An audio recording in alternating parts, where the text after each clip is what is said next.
Hello, my name is Matthew, and I just read The Adventure of the Solitary Cyclist. And this is a part of my read along series and book club with Steve Donahue. We are reading murder mysteries in the month of March, and we're reading all of the Sherlock Holmes short stories. And The Adventure of the Solitary Cyclist might be one of the most realistic stories that I've read so far. Several reasons. At the beginning, all of these stories will have typically Sherlock and Watson in the apartment, and someone bursts in and then tells this long story. Well, in this case, Sherlock is well known, reputable, established, has hundreds of cases under his belt. It makes sense that one of these days someone's going to come bursting into the door while Sherlock is in the middle of a case.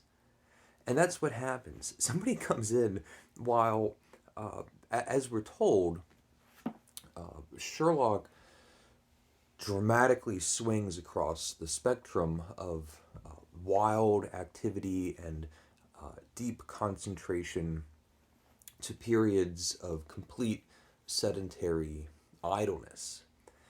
And more often than not, all these people that are bursting in is when Sherlock has nothing to do, and he's really happy to hear that there's a new story to be told and a case to be solved. And Sherlock is annoyed. This young woman comes into the apartment, and he's polite, hospitable. He wants her to sit down. He is naturally curious, so he wants to hear her story, but he also wants to get back to work.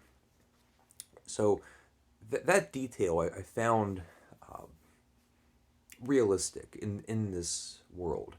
And then the story, the case that unfolds, is not as fabulous and as fantastical as so many, or strange as so many of the stories that we've read. This one sounds rather pedestrian. It's funny because it's a story about a bicyclist, but pedestrian. It's a young girl. Her father had died. It's her and her mother. The uncle had gone to Africa. Maybe he's dead. Maybe he's missing. Time goes by, and these two lawyers put out an advertisement. Um, Somehow convinces the girl and her mother to come to this law firm and go over um, a will for the family. The man, the uncle in Africa, didn't want his family to go for want, so he wanted to make sure they were taken care of. And these two lawyers are strange, suspicious, untrustworthy characters. One offers a job to the girl. It's all very unlikely. And the girl has this commute. It's a bicycle ride from one place to another, and there's a portion of the road where someone starts following her. She looks behind her, sees a person following her. A week goes by, she has to take the same commute. Same person follows her on the way back, but only for a very short period of the whole of the commute. So a short portion of distance. And she starts playing tricks, speeding up, slowing down, going around a corner like a blind, and then stopping to see if he'll go by. Doesn't show up. She looks back. He's disappeared. She brings this to Sherlock, And there's also one of the lawyers is being has a loving eye for the girl, and he's now trying to court her and showing his love and proclaiming that she'll have all the diamonds in London, and she's rebuking him. So, a couple of strange things are happening. She's telling this to Sherlock, and Sherlock says, "Okay, okay, we'll look into it." She leaves. Sherlock and Watson talk about it for a while, and Sherlock has a couple theories, and so Watson says, "Okay, we're going to go down there and look around." Sherlock says, "No, no, I'm working on something. You'll go down. Go down, make your observations, come back and give me a report." So Watson uh, goes down there. He ends up catching or witnessing this strange little bicycle chase scene that these two players are now involved with. The old bicycle one way, bicycle the other way. Watson sees where the bicyclist is coming out of, where he goes, and he feels pretty pleased about himself. Goes back to Sherlock, and Watson is kind of waiting to hear that Sherlock was impressed. And Sherlock couldn't have been more disappointed. Just says, you went about this just the worst possible way that you could have done. Why did you hide in this place when you clearly should have hidden over here? And kind of just tears down every choice, every decision that Watson made in order to patrol and observe the situation. He even says, "You're bringing me less information than she did." So, again, just it sounds very realistic. We have Watson who's kind of shown himself to be someone who thinks that those Sherlockian talents could maybe rub off a little bit through osmosis. I mean, Watson is there, he's seeing things. Lots of these cases are being solved. Watson's around. Maybe he can do a little sleuthing.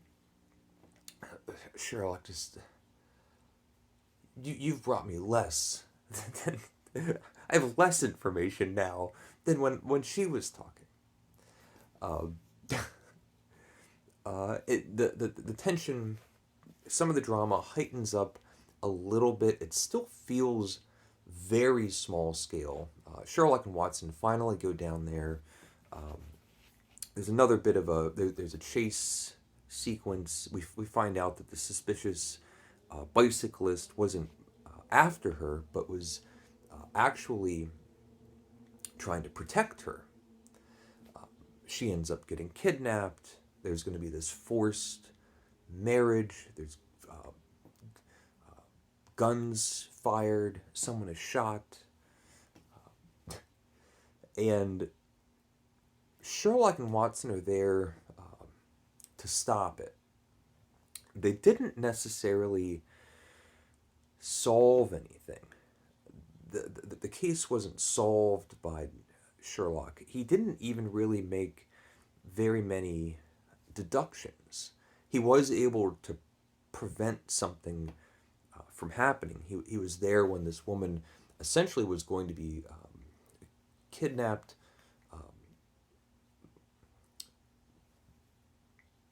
gone through a ceremony where she's forced into marriage, and just be a hostage for the rest of her life.